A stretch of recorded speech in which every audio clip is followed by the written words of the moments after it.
ہماری جو شریعت ہے نا، آپ یقین جانیے واقعتاً اللہ نے ہمارے پیغمبر کو ہمارے لیے جو شریعت دی ہے، جو دین دیا ہے، وہ اتنا خوبصورت ہے، اتنا پیارا ہے۔ اس کی خوبصورتی کا اندازہ اس بات سے لگائیے، وہ صرف عبادات پر مشتمل نہیں ہے، چند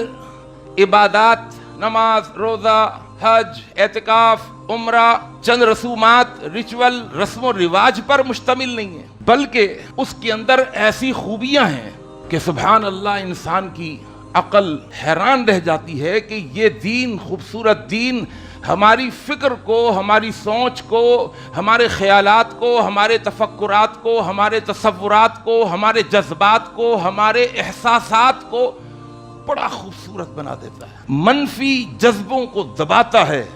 ڈرا کر بھی، دھمکا کر کے بھی، اور ترغیب کے ذریعے بھی، اور مثبت رویوں کو۔ دیکھیے یاد رکھیے، ایک حاسد جو ہوتا ہے نا، وہ نیگیٹو تھنکر ہوتا ہے، اس کی سوچ ہی منفی ہوتی ہے۔ اچھا، اس سلسلے میں جو بنیادی چیزیں ہیں وہ دو ہیں جو اللہ نے انسان کے اندر رکھی ہیں، ایک ہے محبت کا جذبہ اور ایک ہے نفرت کا جذبہ۔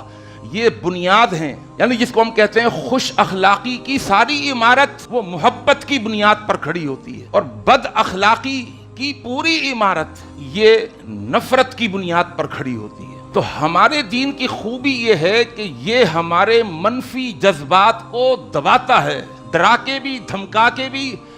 ترغیب کے ذریعے بھی، ترہیب کے ذریعے بھی۔